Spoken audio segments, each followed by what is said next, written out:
ఇప్పుడు తప్పుడు ప్రచారం చేస్తున్నాడు. ఆ తప్పుడు ప్రచారం ఏంటి? 5 ఏళ్లు నువ్వు ఏ పార్టీకి సపోర్ట్ చేశావు జగన్మోహన్ రెడ్డి? ఏ పార్టీకి చేశావు సైకో అని అడుగుతున్నా. మీరు ఒకసారి చూడండి, సిఏఏ ఉంది, అదే మరి ఎన్ఆర్సీ ఉంది. ఈ 2 బిల్లులు పార్లమెంట్లోకి వచ్చాయి. ఎవరు సపోర్ట్ చేశారు తమ్ముళ్ళు అని మిమ్మల్ని అడుగుతున్నా. చేశాడా లేదా అని అడుగుతున్నా. ఇక్కడ ఒక ఎంపీ ఉన్నాడు, ఈరోజు ఇక్కడ ఎంపీగా పోటీ చేశాడు, ఒక నక్క జిత్తుల ఏటు. ఆయనే సంతకం పెట్టాడా లేదా? ఆయనే రాజ్యసభలో మాట్లాడా లేదా? బ్రహ్మాండమైనది యాక్ట్ అని చెప్పాడా లేదా? చట్టాన్ని సమర్థించాడా లేదా? ఇప్పుడు ఇక్కడికి వచ్చి ముస్లింస్ అంతా మీకు అన్యాయం జరిగిపోతా ఉంది అని నాటకాలు ఆడుతున్నారు తమ్ముళ్ళు. ఈ విషయం మీరు గుర్తుపెట్టుకోవాలి.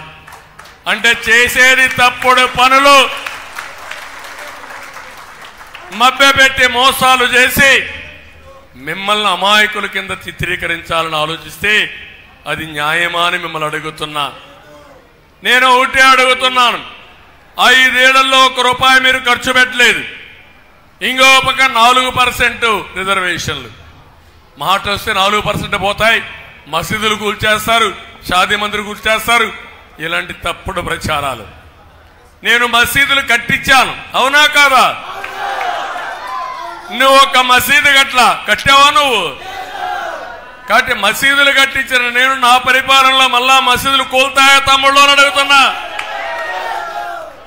ఇంకో పక్క మీరు చూడండి, 2014 నుంచి 4% రిజర్వేషన్ సుప్రీంకోర్టులో ఉంది. అది ఎవరు పోయినా సుప్రీంకోర్టులో లాయర్స్ని పెట్టి మనం ఆర్గ్యూ చేయాలి తప్ప ఇంకేం కాదు. ఆ రోజు నేను ఇక్కడుండే మీ నాయకుడు అజీజ్, ఈయన్ని అప్పుడు మేయర్గా ఉన్నాడు, వీళ్ళందరినీ పెట్టి మీకు ఎంతమంది లాయర్లు కావాలని ఇస్తానని లాయర్లు పెట్టి సుప్రీంకోర్టులో వాదించిన పార్టీ మీకోసం తెలుగుదేశం పార్టీ. ఇప్పుడు మాట్లాడుతూ మనం వస్తే 4% పోతాయంట. నేను అడుగుతున్నా, రేపు నువ్వు అవుతావు, ఒక ఎంపీని గెలిపిస్తారు, ఆ ఓటు ఎవరికి వేస్తావని నేను అడుగుతున్నా. ఎవరికి వేస్తాడు? బీజేపీకే కదా, ఎన్డీఏకే కదా.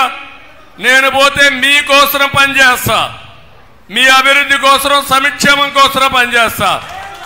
మీరు చేసేది మీ స్వార్థం కోసం, మీ కేసుల మాఫీ కోసం మా ముస్లిం సోదరి సోదరుమణులు ఓటేయాలా అని అడుగుతున్నా.